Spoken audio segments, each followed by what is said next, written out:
A lo largo de este principio, desde el principio de año y desde que tenemos este confinamiento, pues hemos tratado de enseñar el cómo sobrellevar dentro de nuestra fe, con obediencia, pues todos los embates de las cosas que suceden cotidianamente, y no solamente por el confinamiento y esta pandemia, lo hemos hecho siempre. Recordemos que ahora lo que ha pasado con esta situación es que se han recrudecido ciertas cosas, pero las aflicciones, las adversidades han sido siempre. ¿Se acuerda usted cómo estaba hace un año, año y medio?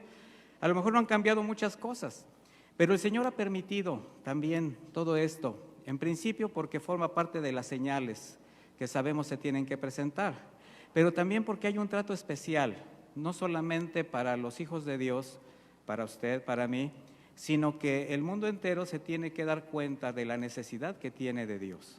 Y el Señor está mostrando su soberanía, y el Señor tiene todo en sus manos, tiene todo bajo su control, y eso no podemos nosotros tener la menor duda. ¿O alguien duda que el Señor tiene control sobre algo? Nadie. Al menos nosotros no lo podemos desconfiar y sabemos que así es. Así que hoy la enseñanza va a tener una dimensión un poquito diferente, una tendencia distinta.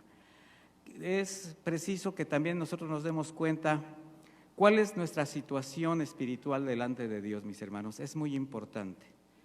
Y mire, en el libro de Apocalipsis hay un mensaje dirigido a la iglesia en su carácter universal. Y es lo que vamos a ver hoy. Esta enseñanza le vamos a poner por título, y créame que no le va a gustar el título, pero tengo contra ti. ¿Sabía usted que el Señor tiene algo en contra de nosotros? Y no precisamente porque esté en contra, sino porque el Señor ha establecido su voluntad, el Señor ha dado una provisión para vida eterna, el Señor nos ha dado su palabra para guiarnos, el Señor nos ha provisto de todo lo necesario, el Señor hace todo para que nosotros estemos bien, pero ¿qué cree que hace el hombre? Normalmente lo que quiere. Y en esa voluntad de hombre, voluntad carnal, pues lo único que hace es distorsionar lo que el Señor ha establecido.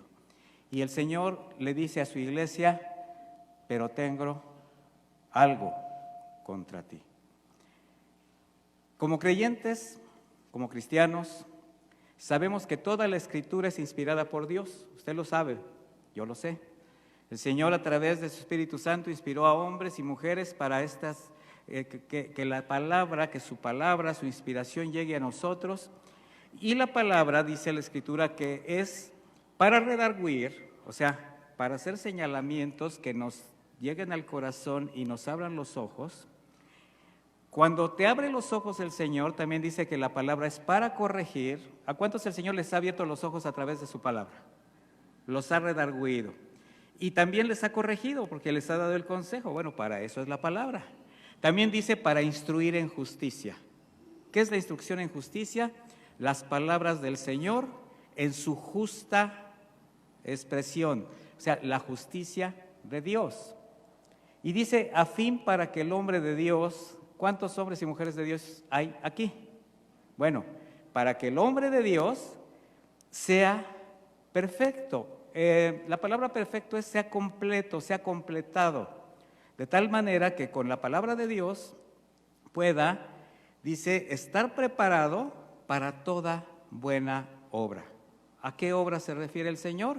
A las que Él mismo preparó anticipadamente para que nosotros camináramos en ellas. No son nuestras obras, no son nuestros pensamientos, no son nuestros argumentos, no es pues si yo hago esto, yo hago aquello, yo pienso así y justifico mis actos. No, mis hermanos, es las obras que el Señor ha establecido. ¿Y dónde las sabemos? ¿Cómo lo conocemos?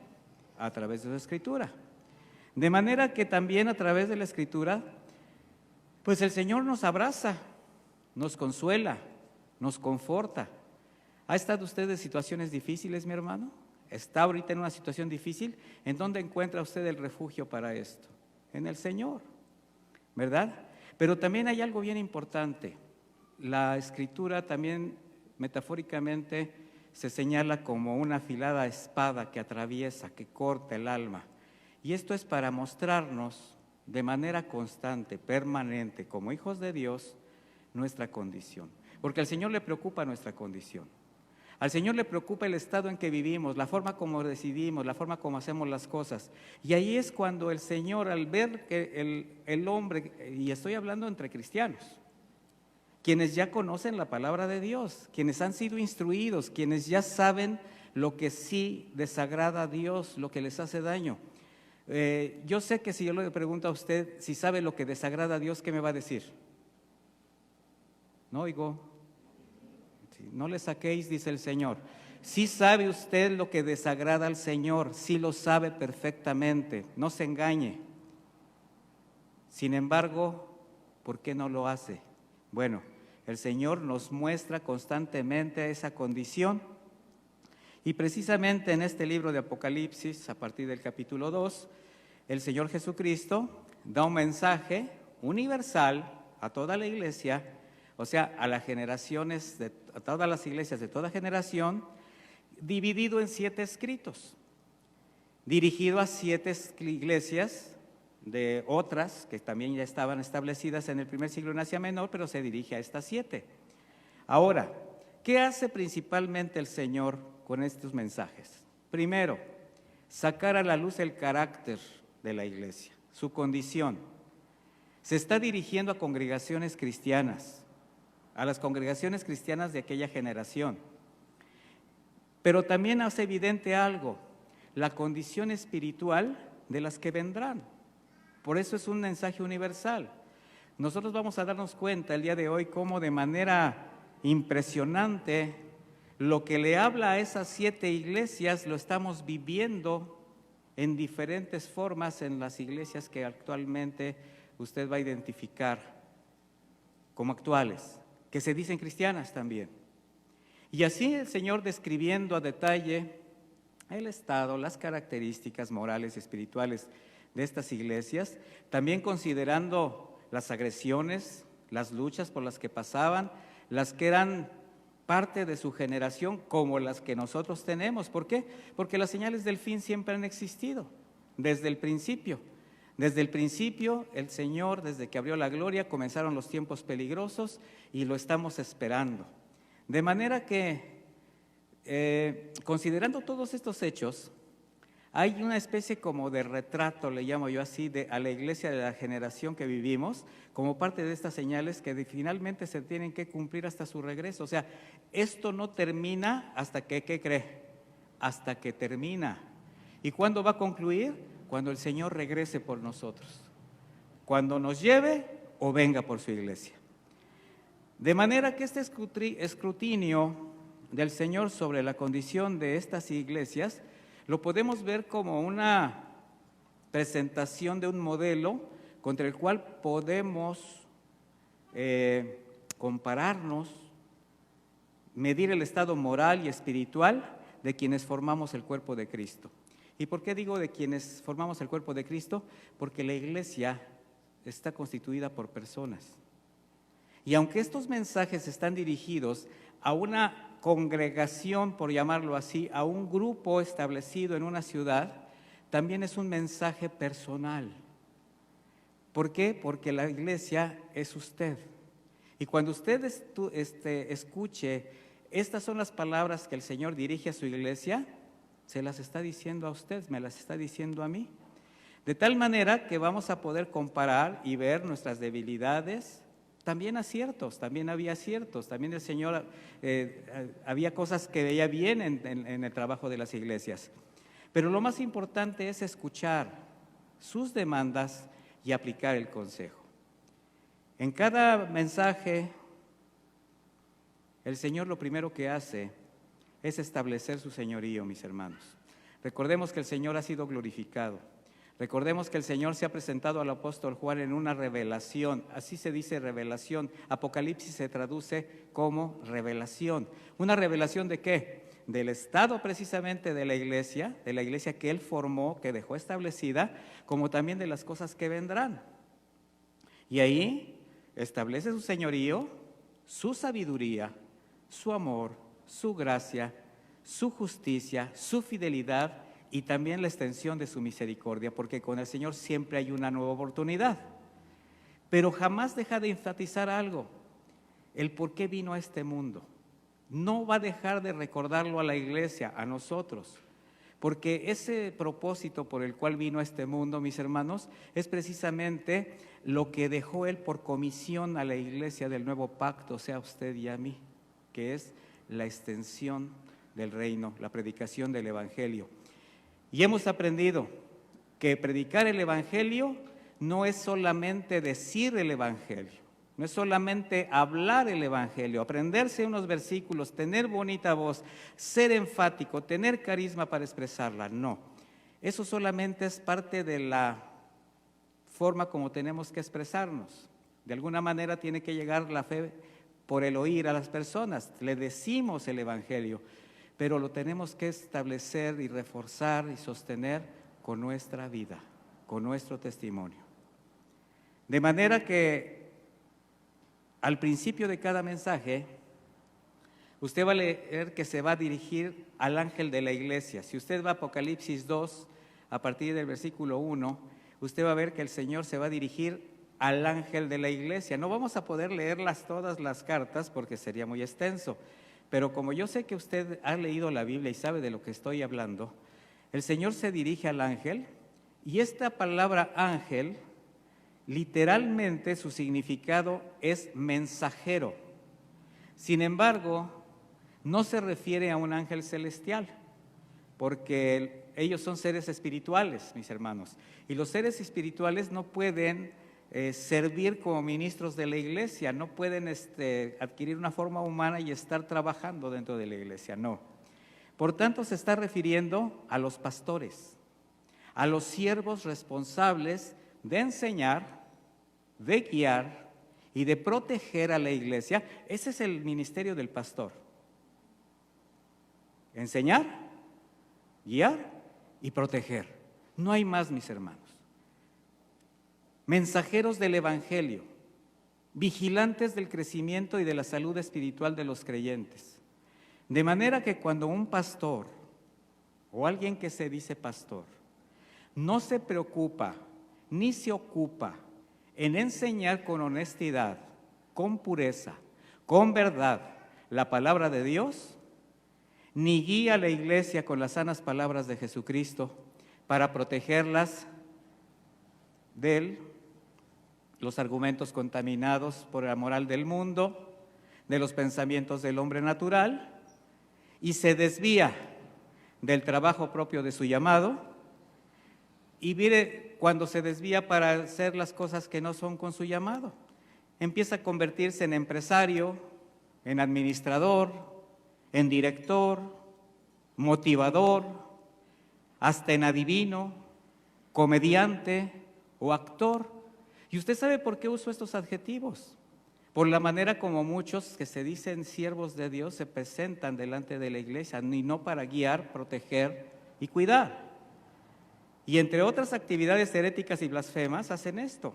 Bueno, ese creyente, mis hermanos, o ese pastor, si de verdad algún día fue llamado para hacerlo, se ha desviado del camino y se ha convertido en un ciego guía de ciegos. Por eso la primer denuncia, el primer llamado es hacia el pastor. De ahí la seriedad de la respuesta al llamado de Dios para ser pastor de su iglesia y de la ética que debe guardar si en verdad es un siervo de Dios. En 1 de Timoteo 6:3, acompáñeme ahí, por favor.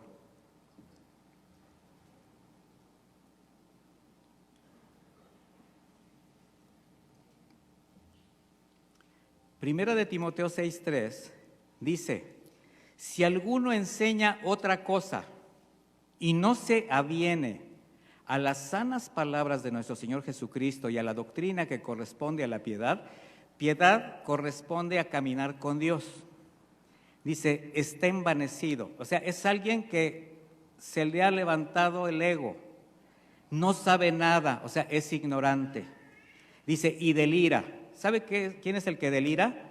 El que enloquece un poco porque se levanta en sus propias cuestiones. Dice, delira acerca de cuestiones y contiendas de palabras, de las cuales nacen las envidias, los pleitos, las blasfemias, las malas sospechas y las disputas necias de hombres de entendimiento corrupto y privados de la verdad, que hacen de la piedad, o sea, que hacen del camino de la fe una fuente de ganancia. Dice el apóstol Pablo, de gente así, apártate. Yo estoy leyendo la versión Reina Valera contemporánea, pero usted lo ve perfectamente en su versión. Y es así como el Señor establece a quién se está dirigiendo como responsable de la grey de Dios. Y en Apocalipsis 2:1, entonces vamos a ver cómo el Señor primeramente establece su señorío en cada una de las introducciones a las cartas, y al pastor de la iglesia de Éfeso se presenta como el que tiene las 7 estrellas en su diestra. ¿Qué significa esto? La autoridad que tiene sobre sus pastores, sobre sus mensajeros, sobre sus siervos. Y también dice, y el que anda en medio de los 7 candeleros de oro. En la Biblia, cuando usted ve el número 7, significa completo, perfección. De manera que los 7 candeleros de oro representan a la iglesia de todos los tiempos y las 7 estrellas a sus pastores. Y usted me va a decir, ¿y usted de dónde lo sacó? Bueno, vaya conmigo a Apocalipsis 1:20.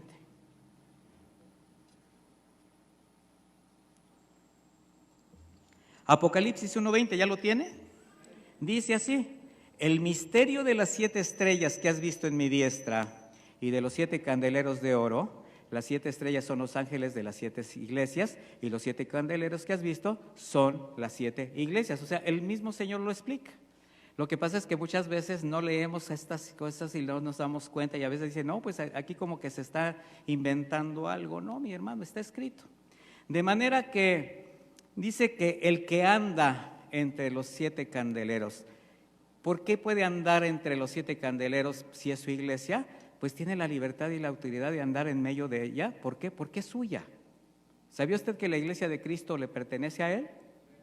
Él la compró con su sangre. Y por tanto Él determina el carácter, el propósito, pero también determina el destino de cada una, porque Él es el dueño de la iglesia.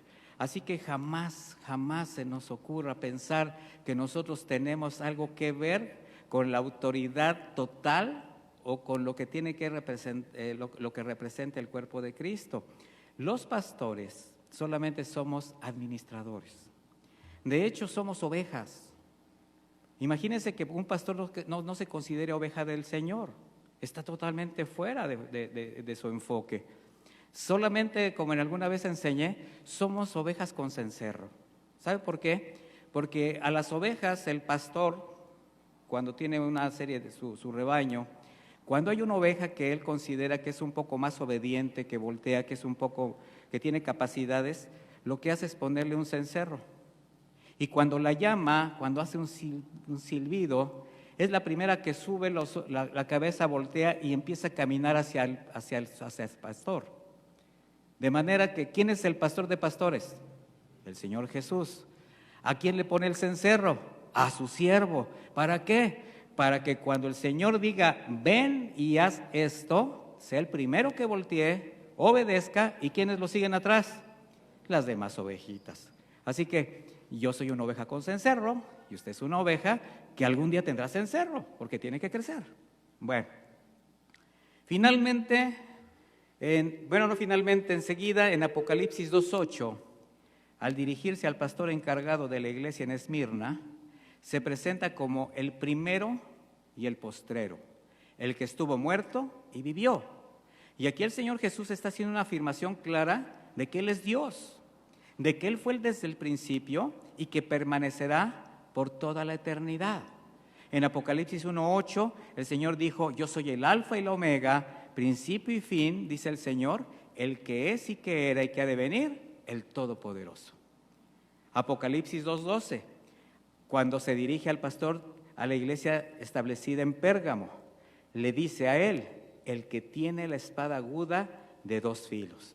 ¿Se da cuenta que el Señor lo que está haciendo es estableciendo su señorío y describiendo sus atributos? Ahora le está diciendo, yo soy el que tengo la espada aguda de 2 filos. Y aquí está haciendo referencia a una espada ancha, larga, con 2 aristas muy afiladas. Y estas representan 2 señales, 2 designios o 2 propósitos. El primer filo, mis hermanos, representa el juicio para los soberbios, para los que rechazaron la gracia de Dios, los que rechazaron la provisión de la salvación en Cristo Jesús, que además son los que también tratan de desviar y de destruir a la iglesia con falsas doctrinas. ¿Se ha dado cuenta usted que cuando alguien rechaza el evangelio, no siempre se conforma con rechazarlo, sino que también quiere establecer sus propios principios y sus propias doctrinas y empieza a contender? ¿Sí se ha dado cuenta de eso? Hasta lo quiere desanimar a usted. Y por eso se han levantado tantas filosofías, tantas religiones, tantas doctrinas en contra del conocimiento de Dios, y eso es lo que representa el primer filo para cortar con todo esto. El segundo filo representa la gracia. Aquí se trata de la gracia del Señor, de la confrontación para redarguir el corazón del pecador, sacar a la luz el pecado, reconocerlo y proceder al arrepentimiento. Entonces, por un lado, un filo es en contra de los que rechazan y el otro filo es para poder acercar a las personas a la salvación eterna. Apocalipsis 2:18 dice, dirigiéndose al pastor de la iglesia establecida en Tiatira, se presenta como el Hijo de Dios, el que tiene ojos como llama de fuego y pies semejantes al bronce bruñido. Y en una analogía, recuerde que la Biblia tiene una gran cantidad de pasajes que se tienen que ver de manera metafórica, son metáforas, y aquí en una analogía nos hace ver los ojos del Señor semejantes al fuego de un crisol que consume, que expone, que saca a la luz la condición de cada uno, y esto es que escudriña el corazón de cada creyente desde lo más profundo de su ser. Hebreos 12:28, vaya conmigo.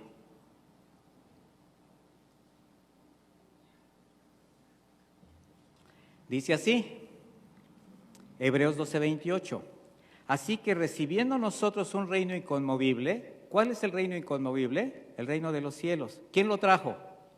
Jesús. Él fue el que dijo, arrepentíos porque el reino de los cielos se ha acercado.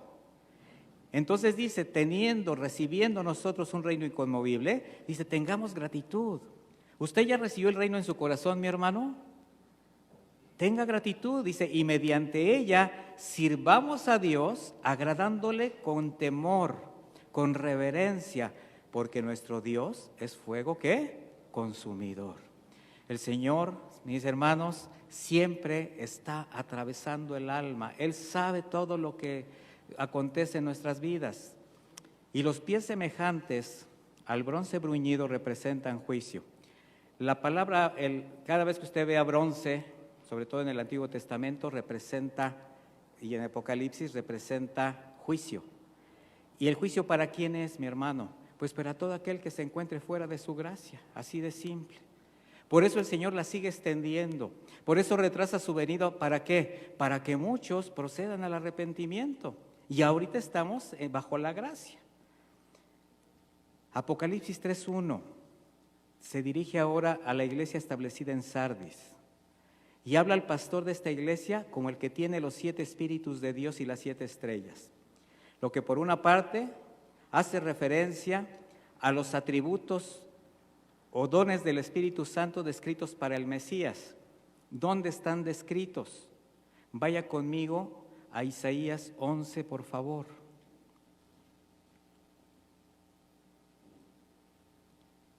Isaías 11, a partir del versículo 1, dice de esta manera: saldrá una vara del tronco de Isaí. ¿Recuerda usted quién fue Isaí? El papá de David. Por eso a él se le nombraba como el hijo de David, porque él era el hijo de la promesa. Dice, saldrá una vara del tronco de Isaí y un vástago retoñará de sus raíces y reposará sobre él. ¿A quién se refiere? A Jesucristo. Ahí va. El Espíritu de Jehová, de sabiduría, de inteligencia, de consejo, de poder, de conocimiento y de temor a Jehová. Atributos del Mesías. Y por otra parte también señala que en Jesucristo está la plenitud del Espíritu Santo de Dios como testimonio de su divinidad. Esto quiere decir que en Jesús reposa toda la soberanía, toda la sabiduría y el poder de Dios. Seguimos viendo cómo el Señor está estableciendo su señorío, su soberanía, y lo está estableciendo delante de su propia iglesia. Ahora va con el pastor de la iglesia establecida en Filadelfia, en Apocalipsis 3, versículo 7. Y dice así: esto dice el santo, el verdadero, el que tiene la llave de David, el que abre y ninguno cierra, y cierra y ninguno abre. El mismo Señor se describe como santo, es decir, se describe con la misma naturaleza santa del Padre. ¿Quién es el que dice, sed santos como el Padre de los cielos es santo? Es el consejo de Dios para su iglesia, porque el Señor Jesús es Dios y en Él descansa la pureza absoluta, mis hermanos. Y al vencer a sus enemigos en la cruz, ser glorificado, ahora está en su trono. Ya puso a sus enemigos el Padre por estrado de sus pies y está completamente apartado de todo pecado, pecado que también venció en esa cruz. Cuando dice el verdadero, se refiere al genuino, al único. Recuerde que está hablando a las iglesias establecidas en Asia Menor, donde existía una terrible idolatría, y le está diciendo el verdadero, el genuino. A diferencia de esas fraudulentas imitaciones que el hombre idólatra levanta en ese afán de desvirtuar la persona de Jesucristo como Salvador. Y hasta la fecha, mis hermanos, día a día, año tras año, se levantan nuevas filosofías, religiones, sectas, hombres que dicen que son cristianos, que se quieren empoderar como dueños de la iglesia o como quienes tienen que ser seguidos. Después dice el que tiene la llave de David. ¿Qué representa esto? Su autoridad soberana sobre la entrada al reino de Dios, como camino, verdad y vida. En sus manos, mis hermanos, están las únicas llaves que llevan a la vida eterna. Solo por medio del Hijo se puede llegar al Padre. Pero ¿sabe también qué tienen su poder? Otras llaves, las de la autoridad sobre la muerte y el infierno. Y en Apocalipsis 1:18 dice: y el que vivo y estuve muerto, mas he aquí que vivo por los siglos de los siglos, amén, y tengo las llaves de la muerte y del Hades. Qué forma tan explícita, tan clara de manifestar su señorío, su poder y su autoridad. Y de manera que por esta autoridad, del que tiene nombre sobre todo nombre, la puerta que él abre, nadie cierra. Y la que él cierra, nadie abre. ¿Se acuerda del arca de Noé? ¿Sí? ¿Quién cerró la puerta? ¿Y quién la abrió? También Dios. ¿Y qué cree que va a pasar algún día? La gracia se va a terminar.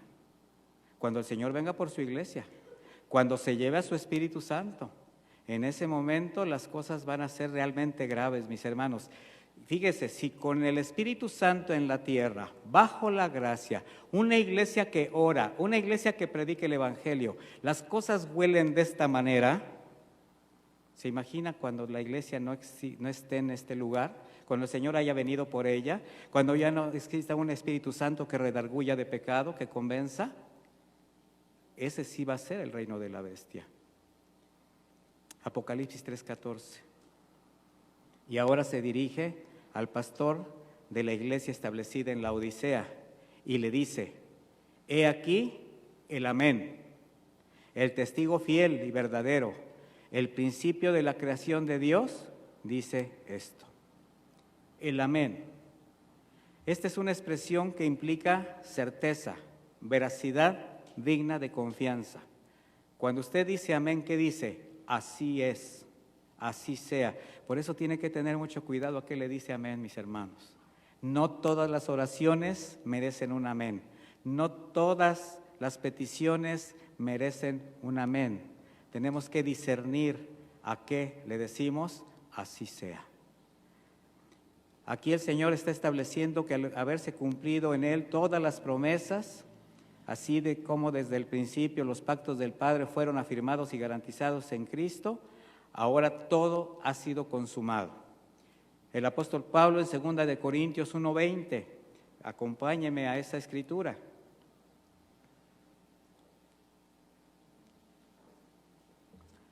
Segunda de Corintios 1:20 dice: porque todas las promesas de Dios son en Él, y en Él, amén, por medio de nosotros para la gloria de Dios.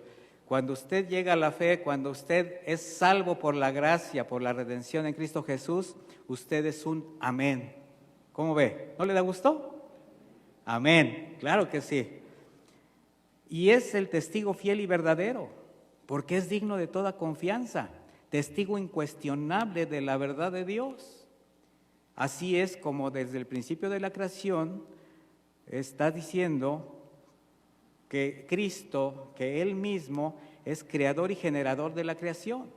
Y esto echa abajo pues tantas herejías de algunas sectas que aseguran que Cristo es un ser creado, que no es el Hijo de Dios, que no es Dios, cuando lo es. ¿Qué dice Juan 1:1? Usted lo conoce. En el principio era el Verbo, y el Verbo era Dios, y el Verbo era Dios, y el Verbo era con Dios, y el Verbo era Dios. Este era en el principio con Dios. Todas las cosas por Él fueron hechas, y sin Él nada de lo que ha sido hecho fue hecho. El Señor, sabemos que junto con el Padre y el Espíritu Santo forman la Trinidad, y han actuado así desde el principio. En Génesis vemos cómo Él se escucha una voz, se dice que habló diciendo: hagamos ¿a quién? A nuestra semejanza, y habla en un plural. De tal manera que tenemos que entender que el Padre, el Hijo y el Espíritu Santo son un solo Dios, y lo establece el Señor. Bueno, después de establecer, ya vimos la presentación al pastor de cada iglesia, de establecer su señorío. Ahora lo que va a hacer es una denuncia de todas las obras de esa iglesia, buenas y malas, acertadas y erradas, provechosas y deficientes, las que Él conoce perfectamente. Por eso en cada frase inicia con las palabras: yo conozco tus obras. Y con eso Él está estableciendo que para Él nada está oculto, en todo tiempo, en toda generación. ¿Usted sabe que Cristo tiene conocimiento de todo lo de usted, de todo lo de nosotros? Y esto debería aterrarnos o sentirnos confiados, según la condición de cada quien. ¿Usted está contento y confiado de que el Señor lo sepa todo de usted? ¿O le da miedo? Bueno, respóndase a sí mismo, porque si le da miedo, usted sabe por qué. Porque sabe que lo que usted oculta, lo que usted hace a escondidas, lo que usted cree que nadie ve, Él sí lo ve.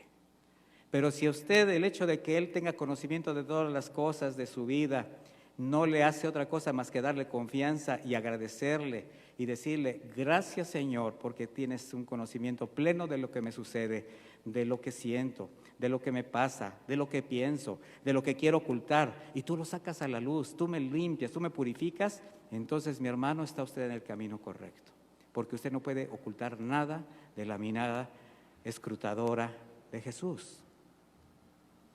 Así que comienza hablando al pastor de la iglesia establecida en Éfeso. Ahora vamos a hablar de sus demandas, de sus denuncias. Esta ciudad era famosa por diferentes aspectos, y los aspectos más evidentes eran pues su idolatría. Ellos tenían ahí el templo de Diana, de Venus. Este templo era tan suntuoso que fue mencionado como una de las 7 maravillas del mundo. Una ciudad donde por 3 años trabajó Pablo, donde luego dejó a Timoteo, lo ordenó como pastor. Y a esta iglesia el Señor le reconoce un arduo trabajo, o sea, era una iglesia trabajadora en cuanto a la sana predicación del Evangelio, enseñaban bien, o sea, tenían un discipulado constante, evidenciaban un conocimiento de la palabra que les permitía discernir a quienes trataban de afectar a la vida de la iglesia. Le dice: y que no puedes soportar a los malos, y has probado a los que se dicen ser apóstoles y no lo son, y los has hallado mentirosos. O sea, era una iglesia con discernimiento, y el discernimiento se lo daba el conocimiento de la palabra. Y este conocimiento de la Escritura les hizo no tolerar a los falsos maestros, a las falsas doctrinas que continuamente acechaban la iglesia desde el primer siglo hasta la fecha, mis hermanos.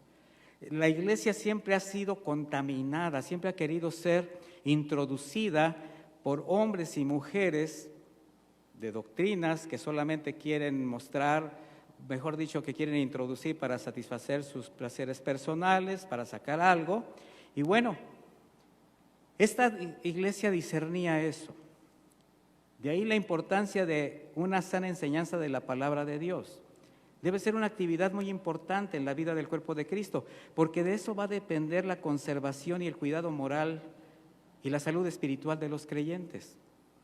Sin jactancia, mis hermanos, porque el único compromiso de Casa de Oración es predicar la palabra lo más pura posible.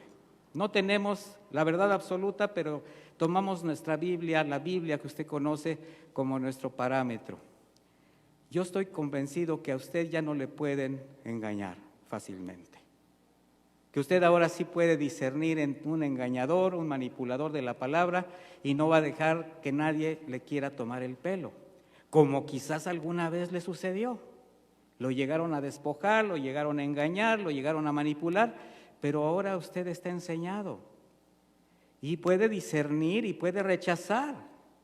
Y esta iglesia lo hizo. Rechazó las doctrinas que sí llegaron a afectar a otras iglesias, como vamos a ver enseguida. Doctrinas como las de Balaam, o sea, los que se querían enriquecer, los falsos maestros, los nicolaitas. Estos nicolaitas eran determinados miembros con tendencias al gnosticismo. Recuerde que estamos en una región idólatra. Ellos trataban de introducir doctrinas que avalaban una falsa libertad, libertinaje. Ellos decían, abusando de la salvación por gracia, y la querían convertir en un pretexto para entregarse al desenfreno y los placeres. ¿Qué argumentaban? Que lo que hacían con el cuerpo ya no importaba, porque al morir, se perdía, se hacía polvo, pero el alma se salvaba. Mire qué cómodos. Y hay muchos en la actualidad que piensan así. En la actualidad, esta doctrina de los nicolaitas está presente en una gran cantidad de iglesias que se dicen cristianas. Y por eso, como en el pasado vemos la falta del conocimiento de Dios, ¿a qué lleva? O sea, la escasez de un buen fundamento en la fe cristiana hacen que el pueblo se pierda, se desvíe. Y por ignorancia caen fácilmente en las prácticas de quienes, buscando un provecho, engañosamente les enseñan, manipulando la Escritura, a la cual no tienen ni recato, no tienen pudor, les hacen creer, por ejemplo, entre otras muchas cosas, que repetir una oración les da la vida eterna, sin que te arrepientas, sin que seas convencido de pecado, que con congregarte y ofrendar es suficiente, pero que no te importe cómo vivan, no importa cómo hagas, no importa lo que sea. Ayer comentaba en una de las experiencias que yo tuve en una iglesia donde yo me congregué, antes de llegar a Casa de Oración, que gracias a Dios nada más fueron unos cuantos meses, fue muy poco tiempo el que yo duré fuera, hasta que conocí y empecé a estudiar. Este pastor tenía una particularidad. Él sabía de la condición de ciertos siervos que él tenía, incluso sirviendo en la iglesia. Y cuando no iban, lo primero que hacía era recorrer el lunes para recolectar los diezmos y las ofrendas. ¿Y por qué no fuiste? Y estos casi echándole el tufo del alcohol. No, pues es que, bueno, no te preocupes, pero te espero el viernes, porque tienes que servir. De ese tamaño. A mí me tocó experimentar eso. Y es cuando tú dices, ¿qué estoy haciendo aquí? ¿Qué está pasando? ¿Qué es esto? Yo comenzaba también en aquella época. De manera que hay quien dice en la actualidad que como Dios es amor, nadie será condenado. Y porque al haber sido perdonado, ya no pecas, ahora solamente cometes errores. Y eso no te va a llevar a la perdición, así te dicen. Así que relájate, tranquilo, Dios es amor. Hay quien dice, mira, hasta el diablo se va a salvar. ¿Y de dónde sacas eso? Pues no dice la Biblia que toda rodilla se doblará, la del diablo también. la falta de conocimiento, la ignorancia o la conveniencia hace que el pueblo se desvíe y se pierda. De ahí la importancia que la iglesia y especialmente quienes hemos sido llamados a servirla, conserven el hábito de estudiar, de escudriñar la Escritura, de predicar el Evangelio con toda su pureza, de enseñar, discipular con las sanas palabras de Cristo. Porque mis hermanos, si bien por la gracia de Dios con el nuevo nacimiento, los creyentes fuimos plantados en el cuerpo, con el discipulado se afianzan en su fe y en el servicio. La comisión fue ir y hacer ¿qué? Discípulos. Predicar el Evangelio, sí, expresar la voluntad de Dios, darle las buenas noticias a las personas, pero cuando las personas nacen de nuevo, cuando se arrepienten, cuando son injertadas al cuerpo, hay que discipular, hay que enseñar con la palabra de Dios para afianzarlos en la fe. Ahora, en este mensaje, que es el primero, a la iglesia de Éfeso, también a manera de preámbulo a los demás mensajes, el apóstol Juan hace un énfasis en algo que debe ser un rasgo, un sello de distinción para la iglesia, el amor. Porque aunque esta iglesia se preocupaba por enseñar la sana doctrina y trabajaban arduamente, perseveraban bajo las adversidades, de manera sorprendente habían perdido su primer amor por Cristo y por tanto también entre ellos. Y mire, mi hermano, esto sucede cuando las personas piensan que las obras son más importantes que Jesús. Pero la iglesia jamás nunca debe olvidar quién es el Señor de la obra. Ni aún el servicio, ni aún el cumplimiento de tus deberes cristianos debe ir por encima de tu amor a Jesús, porque Él es tu sustentador. Y hay una equivocación donde se habla, donde dicen cuando alguien está muy acelerado, muy activo, cuando llega a la fe y que quiere estar en todas partes y va a todos los seminarios y va a todos los congresos, bueno, ahorita ya no se puede por la pandemia, pero quiere estar en todos los servicios y corre para allá y corre para acá y le dicen, ay, es que anda así porque está en su primer amor. Y no, mis hermanos, eso es activismo. Y a esos hay que pararlos, sentarlos y discipularlos para enseñarles el verdadero sentido del servicio. El primer amor, el que perdió la iglesia de Éfeso y que han perdido muchos creyentes, es que el Señor Jesucristo sea el número uno en su vida. Eso es el primer amor. Entonces, cuando tú pierdes tu primer amor, es porque algo desplazó a Jesús de tu corazón que ahora toma el primer lugar. Y Jesús ya no es tu primer amor. Comienza a preguntarte, ¿es Jesús tu primer amor? ¿Ve cómo las cosas cambian? De manera que no nos olvidemos jamás de quién tiene que ser el primero en nuestra casa, en nuestra vida, en nuestro corazón. A la iglesia establecida en Esmirna, Jesús alaba su condición paciente, una disposición al trabajo sin desmayar, de trabajar por amor de su nombre. Era una iglesia sumamente perseguida, despojada, sin embargo eran fieles a la palabra de Dios. Y el Señor les dice, y has sufrido, y has tenido paciencia, y has trabajado arduamente por amor de mi nombre, y no has desmayado. Mire, esta iglesia tenía la humildad y el valor de reconocer sus carencias físicas, sus carencias quizás materiales, pero Él les dice, pero tú eres rica. ¿Por qué? Porque era una iglesia con un espíritu enriquecido por el Espíritu de Dios. Ellos sí se daban cuenta de quién tenía que gobernar la iglesia. No se estaban preocupando tanto en las cosas que les pudieran acontecer, sino en honrar a su Señor. ¿Y esto de qué habla? Del carácter humilde, de mansedumbre de los creyentes que están conscientes lo que significa seguir a Cristo. ¿Se identifica con Él? Los que tienen necesidad de negarse a las tentaciones del mundo, de soportar las pruebas para caminar con Él, poniendo la mirada en lo alto. Que no les importan las circunstancias por las que están sucediendo, porque saben que forma parte del trato de Dios. El Señor dijo en Mateo 5:10, bienaventurados los que padecen persecución por causa de la justicia, porque de ellos, ¿qué es? el reino de los cielos. Dice, bienaventurados sois cuando por mi causa los vituperien y los persigan y digan toda clase de mal contra ustedes, mintiendo. O sea, la gente te puede difamar, la gente te puede señalar, pero mientras lo diga con mentiras, ¿te tiene que preocupar? Y fíjese que hay muchos creyentes que se preocupan porque les importa mucho su prestigio, les interesa mucho que hablen bien de ellos.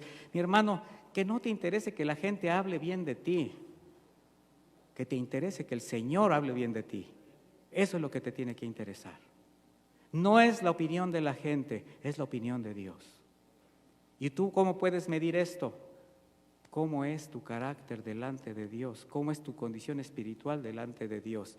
¿Eres aquel hijo que el Señor dice, me complazco en este hijo? Este es el hijo en el que yo me complazco. Bueno, a la iglesia en Pérgamo le reconoce que a pesar del entorno de la idolatría y el paganismo en que vivía, se sostuvieron defendiendo dos evidencias de que la iglesia jamás debe perder. Les dice, retienes mi nombre y no has negado mi fe, ni aun en los días en que Antipas, mi testigo fiel, fue muerto entre vosotros. Dice, donde mora Satanás. Donde mora Satanás, donde vive Satanás. ¿Dónde usted cree que vive Satanás? En todas partes, aunque no sea omnipresente, porque todavía él es aquí el príncipe de este mundo. ¿O usted cree que en León no mora Satanás? Sí, aquí está. Aunque tenga la feria de León, aquí está. Es más, se la hizo. Pérgamo fue un importante centro cultural.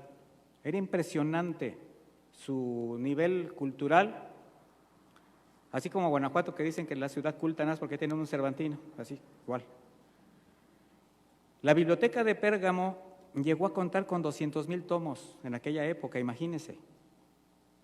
Destacaban en el arte de la escultura y por eso era un centro religioso muy importante. Ellos establecieron, o sea, hicieron muchos templos, muchos altares, eran buenos para eso.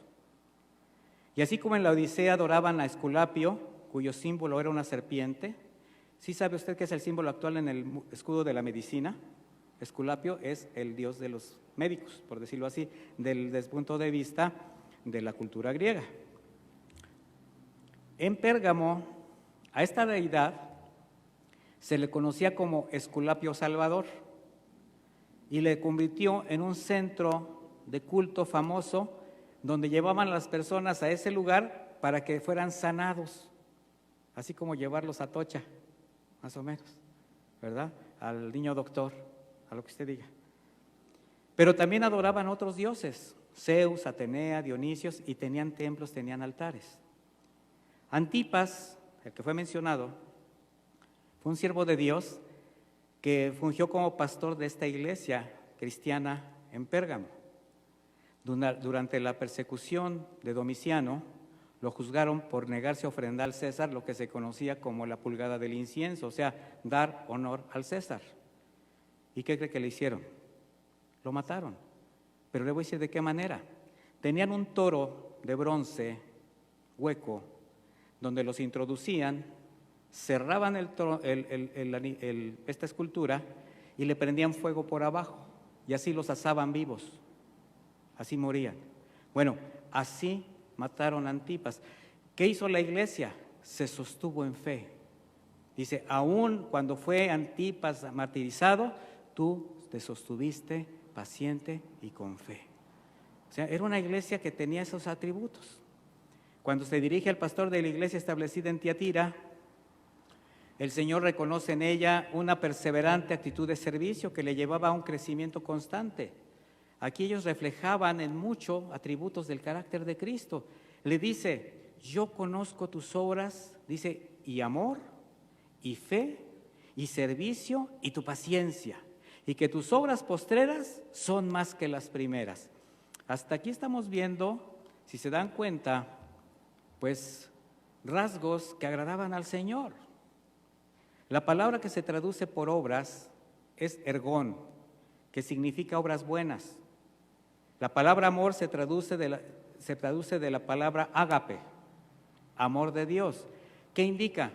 Que esta iglesia hacía obras que reflejaban el amor y la misericordia de Dios. Era una iglesia sensible a las necesidades de su entorno, tanto dentro de la iglesia como fuera de ella. No hacían sus propias obras, caminaban en las obras que el Señor les ponía delante. También les reconoce su fe, su lealtad al Evangelio, esa disposición de servicio, conscientes de que todo lo hacían para Dios. Dice, y con paciencia, es decir, resistían las adversidades. O sea, no era fácil ser cristiano en una ciudad como Tiatira o como todas estas. Ahora yo le pregunto, ¿es fácil ser cristiano, mi hermano? No, no es fácil. ¿Es fácil ser cristiano en León? En la ciudad donde usted viva, no es fácil, porque va a estar llena de lo mismo, idolatría, agresiones, las situaciones personales que usted sucedan. Estamos en este mundo, mi hermano, recuerde, por eso dijo el Señor que en el mundo tendríamos ¿qué? Aflicción. Dice, pero no se turbe ni tenga miedo tu corazón, yo he vencido al mundo.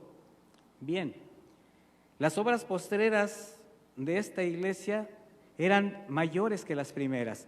¿Qué muestra? Que esta iglesia crecía en madurez, en servicio, pero también se extendía. Ahora, vamos a ver cómo se dirige al pastor de la iglesia establecida en Sardis. Y aquí vamos a ver que el tono cambia. Yo conozco tus obras, que tienes nombre de que vives y estás muerto. Mi hermano, esta es una frase terrible. ¿A usted le gustaría que el Señor le dijera, tú tienes nombre de que vives, pero la verdad es que estás muerto? Vamos a ver qué significa.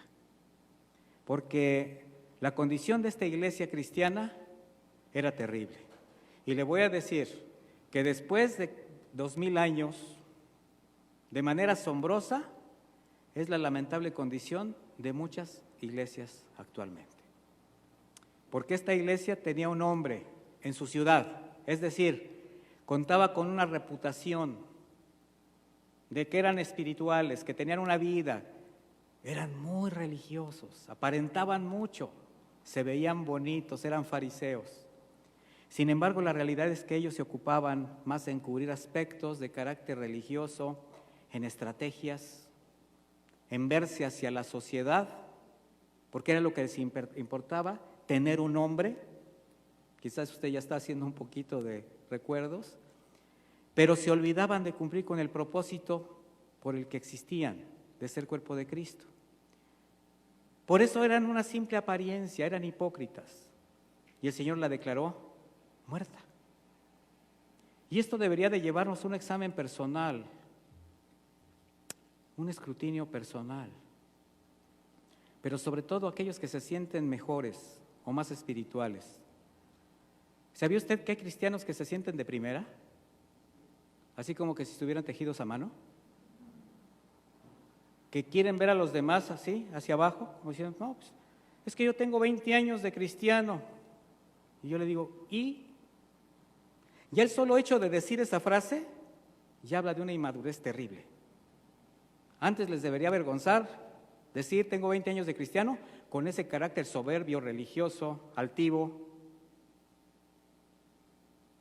Solo religiosos que no avanzan, que no se han afirmado en la fe, ni testifican como hijos de Dios, pero se jactan, yo soy cristiano. Mire, mi hermano, si usted conoce su condición espiritual y es honesto, porque el Señor que escudriña los corazones lo sabe y se lo revela, y si lee la Biblia usted se da cuenta que no lo es, mejor no lo diga, y arrepiéntase. Sardis era una ciudad llena de idolatría igualmente, que estaba, ahí contaban con el templo de Artemisa, templo muy famoso. Se caracterizaban ellos por una gran prosperidad, y eso hizo que los habitantes fueran personas muy soberbias, muy orgullosas, muy seguras. Y mire, esta confianza que tenían los hizo negligentes, era un carácter así. Usted sabe que las ciudades tienen su propio carácter. Bueno, en varias ocasiones esta ciudad fue conquistada a causa de esa desatención de cuidar lo que tenían. O sea, tenían mucho, pero no lo cuidaban bien, no eran buenos administradores. Y lamentablemente, como las ciudades influyen en el carácter de la gente, pues los creyentes de Sardis estaban influidos y ese carácter negligente lo llevaron dentro de la iglesia cristiana, a grados, a rangos de religiosidad que acostumbraban en su forma de ser, y eso los fue dejando en un plano de llegar a estar como muertos. Pues ustedes solamente se ven, pero no existen. Eso es lo que sucede en los que confían en sus propias fuerzas, mis hermanos, en sus argumentos. Desechan la palabra de Dios y dicen, pero yo pienso, yo creo. Y en la actualidad hay iglesias que argumentan estar vivos por su evidente solemnidad religiosa, su confianza en lo material. Mira todo lo que tengo, mira todo lo que he hecho, me rozo con las autoridades, tengo nombre de que vivo. Pero espiritualmente se están muriendo poco a poco.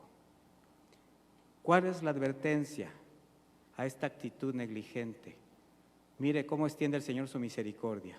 Le dice, sé vigilante y afirma las otras cosas que están para morir. O sea, el Señor todavía veía un poquito ahí. Mira, parece que estás muerta, pero hay cosas que todavía valen la pena. Dice, no he hallado tus obras perfectas delante de Dios. O sea, necesitas afianzarte, necesitas recobrar. Y esto nos va a llevar nuevamente al mensaje de Éfeso al final. En el mensaje de Filadelfia vemos nuevamente la importancia de no negar la fe en Cristo, y dice a los de Filadelfia, he aquí he puesto delante de ti una puerta abierta, la cual nadie puede cerrar. Dice, porque aunque tienes poca fuerza, has guardado mi palabra y no has negado mi nombre. Qué importante, mis hermanos.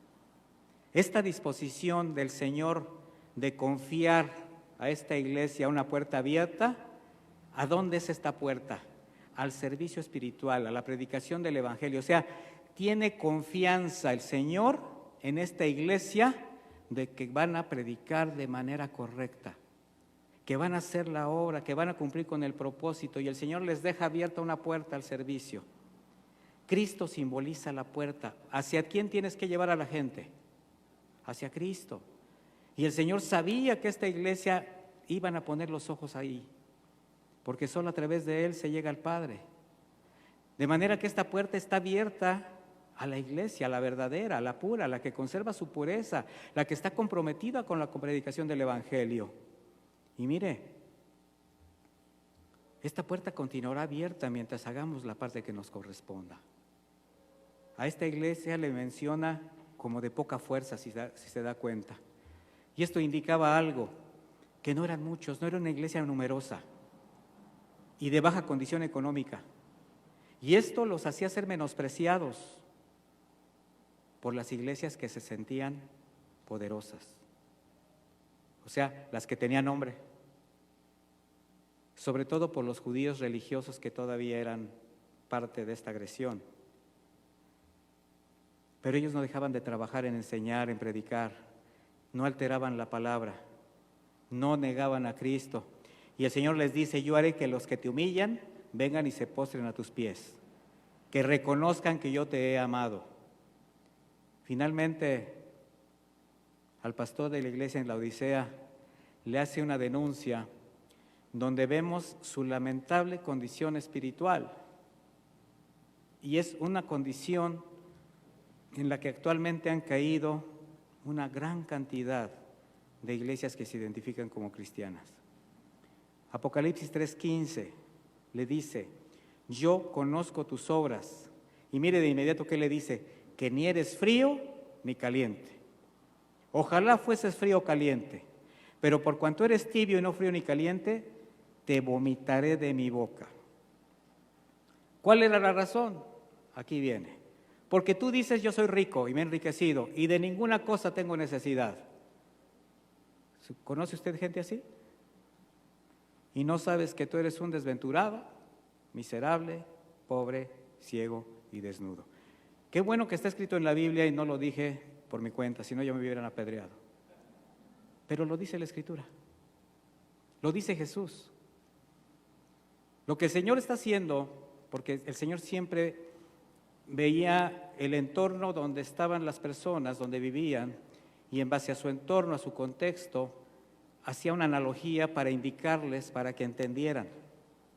Y aquí el Señor hace esta analogía porque los laodicenses tenían el hábito de asistir a unos baños termales que eran muy importantes, eran muy famosos en su ciudad, tenían unas corrientes termales de agua caliente muy pura. Ahí asistía mucha gente, eso les daba prestigio y les daba dinero. Sin embargo, había ocasiones en que durante el trayecto, en ocasiones se unían de otras fuentes de agua que venía fría, pero también venían contaminadas por minerales. Esto entibiaba el agua y hacía que esta agua no saliera con la pureza a la que estaban acostumbrados. Cuando esto sucedía, además de que el agua estaba tibia, pues la contaminación, cuando llegaban a tomar un poco de esa agua, les provocaba vómito. Entonces el Señor les está diciendo, lo que tú sientes cuando te metes al agua tibia y no te gusta, y la tomas contaminada y la vomitas, así me siento yo cuando veo tu manera de conducirte. Qué terrible. ¿Usted cree que los de la Odisea no entendieron el mensaje? Sí lo entendieron. Sin embargo, una iglesia tibia no sirve para nada, mis hermanos, no tiene discernimiento. Son los lugares donde la palabra de Dios se diluye a conveniencia de unos cuantos, permitiendo la contaminación del mundo.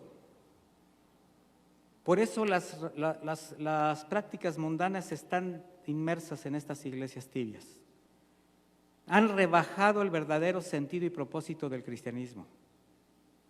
Por eso los cristianos tibios no guardan la palabra, no honran el nombre de Jesús, viven de acuerdo a lo que les acomoda y les facilite una manera de vivir mundana, obviamente, con los rasgos de las cosas que todavía les agradan. No hay santidad, no hay consagración al Señor. Usted puede identificar a esos cristianos que todavía maldicen, que justifican vicios. Ay, si nada más fue una, ¿qué de malo tiene? Si hasta el Señor hizo el agua en vino, ay, hasta son bíblicos. Le dijo a Timoteo, toma un poco de vino para que no te pongas malito de tu estómago. Pero no entienden que el contexto de ese vino no era el vino que embriagaba, sino el jugo de la vid que purificaba el agua y producía un bienestar. Es el cristiano que adultera, que fornica, que mantiene relaciones y hábitos que le contaminan y no le interesa, que sostiene relaciones con inconversas, hace yugo desigual y no le interesa, que comete fraudes y los disfraza de bendición, que le dan un cambio de más y dicen, el Señor me bendijo porque sabía que tenía necesidades, y no se dan cuenta que lo está probando. Es el cristiano o creyente que oculta su débil fe para ser admitido en su entorno, para no ser burla de su familia, de sus amigos. El que niega a Cristo, el que lo traiciona por dinero, por un negocio, por un trabajo. ¿Y sabe quiénes producen esto? ¿Quiénes lo fomentan? Los pastores tibios, los que manipulan la Biblia sin recato. Y mientras la gente acuda a sus cultos y les deje ganancia, no les interesa la vida moral ni la vida espiritual de las personas que les siguen. Malamente les siguen.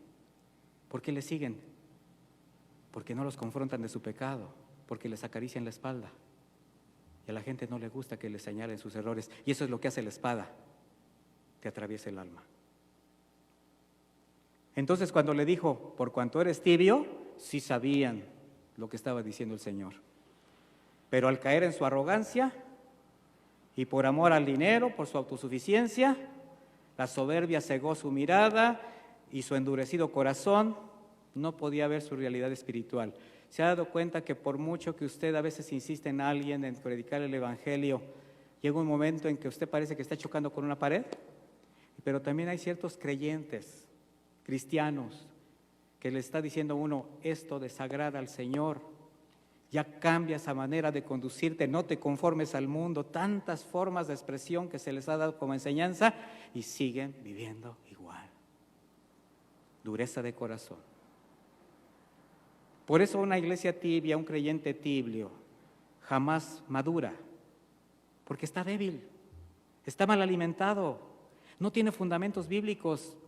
Y cuando alguien, una iglesia, un creyente no conoce a Dios, no le teme y por eso es irreverente y mezcla lo santo con lo inmundo, contrista al Espíritu Santo, lo hace de lado, lo deja fuera.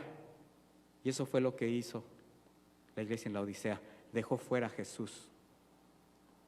Y cuando se dejan fuera las palabras de Jesús, ya no hay discernimiento y entonces se abre un camino, se da paso a las doctrinas de demonios, como las de Balaam, las de los nicolaitas, el espíritu de Jezabel. Y le dice, por cuanto eres tibio, ni frío ni caliente, te vomitaré de mi boca. Pero mire, en el texto original esta frase se lee, estoy a punto de vomitarte. Quiere decir que el Señor sigue dando oportunidad a una iglesia en esas condiciones, a personas así, de volver al camino. Y ahorita el Señor sigue extendiendo su gracia, su misericordia, para que se proceda al arrepentimiento. Y este ya no va a ser un arrepentimiento salvífico, porque le está hablando a la iglesia, es un arrepentimiento para ponerse a cuentas, para reconocer lo que he estado haciendo y desagrada a Dios. Estoy fuera y de repente te sientes mal. ¿Por qué me siento así? Porque has contristado al Espíritu de Dios. No tienes paz. Y llega un momento en que te cauterizas. Y es como el picante. Hay quien nunca ha probado un picante. Y la primera vez, ¿sí se acuerda la primera vez que se enchiló? Así se dice en México. Sí, porque luego, el picante, ¿verdad? La lengua, ¿cómo se siente? Pero es un sabor que de repente, como buenos mexicanos, empieza a ser agradable. Y del pequeño picante pasaste y pasaste y pasaste, y ahora el habanero forma parte de tu dieta de todos los días, te lo tomas con gotero. Y ya no hay nada que te evite comer picante, aunque tu estómago esté ardiendo, aunque tengas úlcera. Así es el corazón endurecido. Porque dices, eres rico y me he enriquecido, y no sabes que eres desventurado, miserable, pobre, ciego. Mire, al poner los ojos en las cosas del mundo, olvidaron lo que es eterno. Vaya conmigo a Colosenses 3:1, por favor.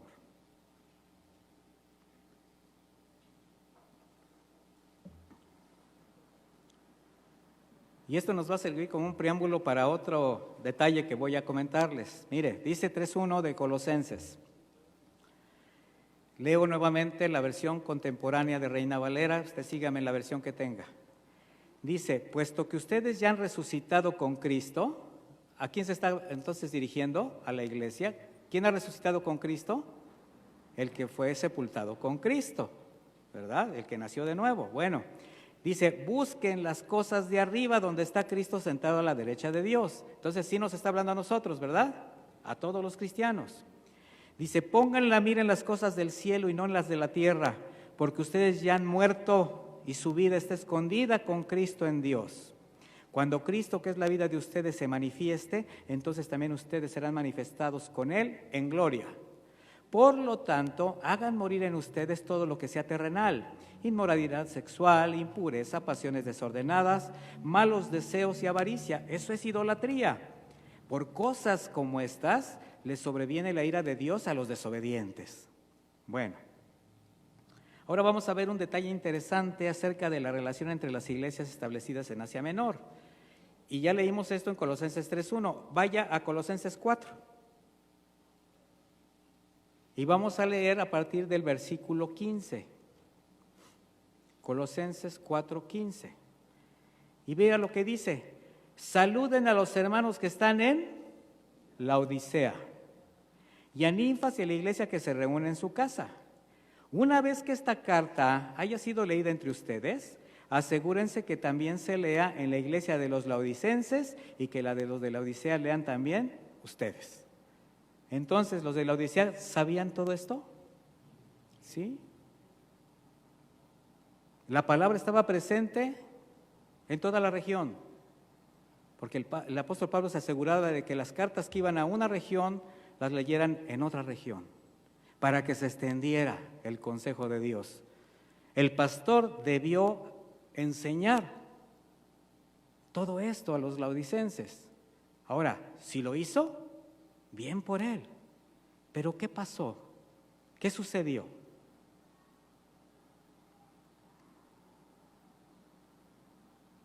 Finalmente, de acuerdo a la condición de cada iglesia, hay demandas de parte de Dios a causa de sus desviaciones, de su permisividad, su pecado, la negligencia, pero también hay buenos consejos para quienes procuraban caminar conforme a la voluntad de Dios. Y a Éfeso, si se ve, estamos tomando parcialmente el mensaje para cada iglesia. Esta iglesia trabajadora, estudiosa, que cuidaba la sana doctrina y que le confronta por haber pedido su primer amor a causa de su activismo, ¿qué le recomienda? Vuelve a las primeras cosas. Recuerda desde dónde te has desviado. Regresa a tus fundamentos, a la fuente de tu fe. Arrepiéntete y ¿qué? Y comienza de nuevo. ¿Usted cree que este consejo es para nosotros? ¿Usted cree que vale la pena decirle al Señor, Señor, es cierto, hasta por servirte, hasta por querer hacer las cosas según yo bien, has dejado de ser mi primer amor y necesito cambiar? A Esmirna, esta iglesia humilde le anima a continuar pese a las tribulaciones por las que habrá de pasar, porque le dice, seguirán pasando situaciones. A Pérgamo le reclama que al retener a quienes denomina como la doctrina de Balaam, los que se venden, los que se desvían con falsas doctrinas, los insta a que también regresen a sus valores. A Tiatira, los que toleraban a Jezabel. Y mire, aquí Jezabel no es una persona. Muchos hablan de la persona. Jezabel fue una mujer que sedujo al rey Acab. Aquí es una actitud, es un espíritu de idolatría, de deshonestidad. O sea, es una actitud que se permitía ya en la iglesia de Tiatira. Y hace alusión precisamente a lo que Jezabel, cuando hablaba al oído del rey de Israel, o sea, era el rey del pueblo de Dios. ¿A quién seducía? Al rey. ¿A quién cree que seducen primero las doctrinas? A la cabeza. Por eso se está dirigiendo a los pastores. Ellos son los que tienen que cuidar. Y aquí Jezabel persuadía acá para hacer templos paganos, para Baal, Astarte, Venus, desviándolo. Por eso las doctrinas de Jezabel, las enseñanzas de Jezabel, las menciona como las profundidades de Satanás, porque están cargadas de paganismo, de manipulación, de engaño, un espíritu de adivinación, de blasfemia. Mi hermano, todo eso se ha infiltrado en la iglesia de Cristo, lamentablemente. ¿Y qué cree? Son los mismos pastores o los que están a cargo los que lo están fomentando por ganancias deshonestas. A estos que se habían dejado seducir, les da la oportunidad de arrepentirse y les dice, de lo contrario pagarás las consecuencias de continuar haciendo esas obras, esas prácticas, esta conducta. A Sardis también le dice, recuerda y guarda. Le dice en versículo 4, pero tienes unas pocas personas en Sardis que no han manchado sus vestiduras y andarán conmigo en vestiduras blancas porque son dignas. ¿Qué quiere decir? Hay esperanza para esta iglesia moribunda. Hay esperanza siempre delante de Dios, mi hermano. En todas las congregaciones, en todas las iglesias, siempre va a haber un poquito de luz. A veces es lamentable cómo muchos hermanos, por fidelidad a las personas con las que han compartido tanto tiempo, se quedan, se arraigan. Pero eso no les quita el hecho de que sí sean personas honestas, que caminen con Dios. Quizás tengan un propósito por el cual están ahí. Pero le dice, Ellos no han manchado sus vestiduras y andarán conmigo con vestiduras blancas, porque son dignas. Hay esperanza. Remanente, fiel, que no mancha su ropa, que no se habían dejado influir por la falsa doctrina, ni por la cultura de la época. La iglesia de Filadelfia es exhortada a retener lo que había hecho suyo. Este anhelo de retener la palabra, de no negar su fe. Y les recuerda precisamente su fidelidad y su necesidad de continuar hasta el fin. Le dice, yo también te guardaré en la hora de la prueba que ha de venir sobre todo el mundo, para probar a los que moran sobre la tierra. He aquí, yo vengo pronto. Retén lo que tienes para que ninguno tome tu corona. El Señor está advirtiendo a la iglesia, a toda, que las pruebas continuarán. Y estas pruebas, dice, habrán de venir sobre el mundo entero, ¿verdad?, para probar. Mire, los juicios de Dios ahora bajo la gracia son para que la gente voltee los ojos a Dios. Y es precisamente el mejor terreno para que la iglesia predique el evangelio, con palabras, pero sobre todo con testimonio. Con la garantía que dentro de toda prueba el Señor nos va a guardar. Creyentes fortalecidos en su fe, porque creen. Los tiempos difíciles, mis hermanos, y las pruebas, al igual que el mundo, llegarán a la iglesia de toda generación.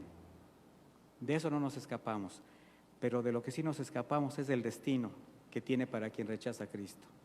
Y para la Odisea, la iglesia que hace evidente su infidelidad y su desobediencia, aquí vemos cómo el Señor les tiende también su benignidad al decirle que no obstante su condición, hay oportunidad.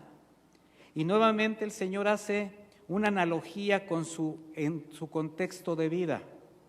¿Qué era lo que los llevaba a esta condición? Mire, en esta ciudad contaban con una importante industria de ropa. Además de las aguas termales, ellos hacían ropa y alfombras confeccionadas de un material muy especial, la lana negra, porque en esa región se daban las ovejas de ese color. Y esto lo exportaban a todas las regiones que tenían alrededor, les producía mucha riqueza. Ellos también tenían una importante escuela de medicina. En esta escuela descubrieron un colirio para enfermedades de los ojos. También les dio prestigio, les dio dinero. Entonces, con esos antecedentes que formaban parte de su vida, le dice, yo te aconsejo que de mí compres oro refinado en fuego para que seas rico, o sea, verdaderamente rico en lo espiritual, no en lo material. Dice, y vestiduras blancas, haciendo alusión a la lana negra, que representan la pureza y la santidad. Dice, para que te vistas, que no se descubra la vergüenza de tu desnudez moral, que es la verdadera condición de este pueblo, de esta iglesia. Dice, además, unge tus ojos con colirio para que veas. Fíjese la ironía. Les está diciendo, tú que te jactas del colirio que inventaste, estás ciego. Toma del mío para que veas. Busca la luz de mi palabra. Y les hace esta denuncia, pero también les hace esta, pues es una contraoferta, es una bendición. Yo reprendo y castigo a todos los que amo. ¿Ya se dio cuenta que Dios sí castiga? Y a los que ama, disciplina. Dice, sé pues celoso, o sea, tienes que ser celoso por las cosas mías, las de Dios. Dice, y arrepiéntete. Nuevamente la palabra, arrepiéntete. Fíjese, los de Éfeso no habían descuidado la palabra, eran trabajadores, pero dice, arrepiéntete, perdiste tu primer amor. A estos desbalagados les dice, arrepiéntete de tu pecado. Dice en el versículo 20, he aquí yo estoy a la puerta y llamo. ¿Por qué está a la puerta llamando el Señor? ¿Quién es el que llama desde afuera? El que ya no está dentro, por lógica. ¿Dónde está Jesús entonces? Afuera. ¿Está hablando con cristianos? Sí. Está fuera de donde se supone que los cristianos deberían de tenerlo adentro, ¿verdad? Dice, pero si alguno oye mi voz y abre la puerta, entraré a él y cenaré con él y él conmigo. Este versículo de alguna manera se usa mucho para evangelizar. Y le dicen a la persona, mira que el Señor está tocando a tu puerta de tu corazón, ábrele para que cene contigo. Y bueno, podríamos pensar que lo apliquemos y lo enseñemos bien, pero este versículo habla de la peor condición de un cristiano. Ha dejado fuera a Jesús y ahora el Señor está tocando.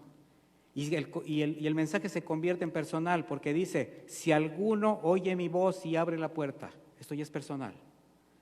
Entonces el llamado es para cada uno. Entraré a Él, cenaré con Él y Él conmigo. Ahí está la misericordia del Señor para quien reconozca que se ha desviado. Ahí está, mis hermanos. Que su corazón le ha traicionado, que el mundo ha ganado terreno en Él, por eso se ha apartado del camino.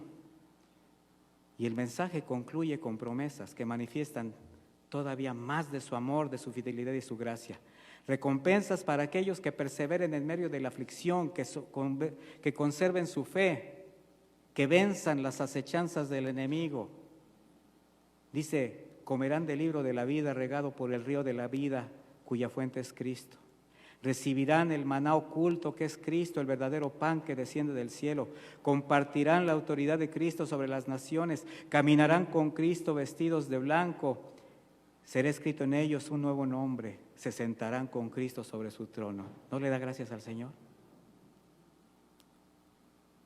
Después de este conocimiento, mi hermano, y que tomamos este mensaje a 7 iglesias, tomando diferentes aspectos, desde cómo el Señor establece su señorío, cómo habla del conocimiento total de sus obras, cómo denuncia y demanda, cómo da consejo y cómo concluye dando promesas nuevamente. Ahora queda una pregunta. ¿Usted cómo está? Y no le estoy preguntando ahorita cómo está. ¿Cuál es su condición espiritual?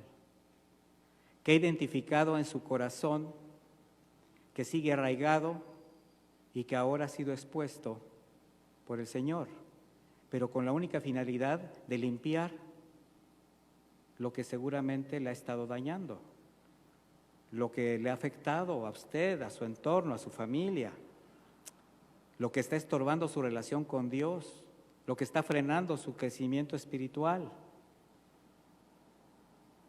La condición de la iglesia en nuestra generación es el mensaje que acabamos de leer, mis hermanos, para toda generación.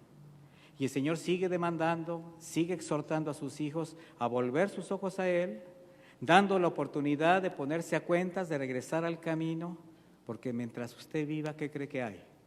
Esperanza. Ahora solamente quiero decirle algo. La respuesta la va a tener que dar algún día. Así que, primeramente, esta respuesta es personal. Y para Él no va a importar si es hoy o es el día del juicio. Yo nada más le pregunto, ¿cuándo le quiere dar la respuesta al Señor? ¿Hoy o cuando esté frente al trono del juicio? Porque ahí ya no va a haber mucha oportunidad. ¿Qué le responde usted a su Señor y Salvador? Al que usted le dice Señor. Y termino con esta escritura, en Malaquías 1:6. Dice el Señor, el Hijo honra al Padre, el siervo a su Señor. Y si yo soy Padre, ¿dónde está mi honra? Y si soy Señor, ¿dónde está mi reverencia?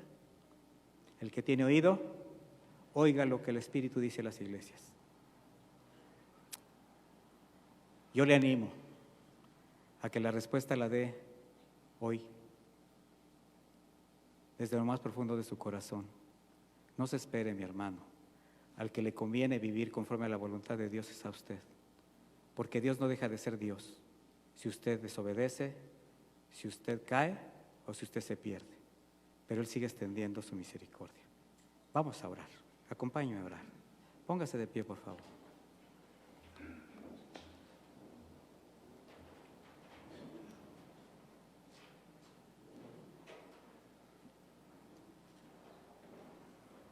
Bendito Dios, te damos muchas gracias. Si quieres, tienda sus brazos al Señor. Desde lo más profundo de su corazón, usted haga su propia oración y dígale, Señor, gracias por tu palabra. Gracias porque porque conoces mis obras, Señor, porque eres soberano, porque tú eres omnisciente, omnipotente, omnipresente en mi vida. Y eso me da confianza. Eso me permite doblar mi rodilla delante de ti y pedir que tu palabra, Señor, haya llegado a lo más profundo de nuestro ser. Sigue extendiendo tu gracia y misericordia a tu iglesia, Señor. Sigue confrontándonos. Sigue redarguyendo el corazón. Y para quienes hayan tomado este mensaje personal y sepan que su respuesta tiene que ser igualmente personal, Señor, yo te pido que muestres tu misericordia para cada uno de los que estamos aquí, Señor. Hoy es día de arrepentimiento, hoy es día de cambiar, hoy es día de presentarnos como la iglesia pura, la iglesia honesta, la iglesia firme en su fe, la iglesia que verdaderamente vive, no la que aparenta, la iglesia que reconoce que se ha apartado de ti, que ha perdido su primer amor y que se arrepiente, la iglesia que se postra delante de ti porque ha reconocido que te ha pecado, que se ha apartado. Queremos ser esa iglesia, Señor, y cada uno de nosotros te decimos: perdónanos, Señor, nos arrepentimos. Si es tu oración, mi hermano, desde lo más profundo de tu corazón, Él lee tu corazón, Él sabe lo que piensas, Él sabe lo que sientes, Él sabe lo que está demandando de ti, y tú sabes qué es lo que tienes que entregar, tú sabes los cambios que tienes que hacer, tú sabes los caminos que tienes que retomar. Así que en este momento, Señor, te decimos: aquí estamos, Señor, aquí está un remanente, quizás con poca fuerza, quizás que no tiene mucho nombre, pero con el deseo de agradarte y de llegar hasta el final. Gracias, Padre, por ser nuestro Dios, por ser nuestro Padre, por ser nuestro Salvador. En el nombre de Jesús, muchísimas gracias. Amén y amén. Que Dios me los bendiga, mis hermanos.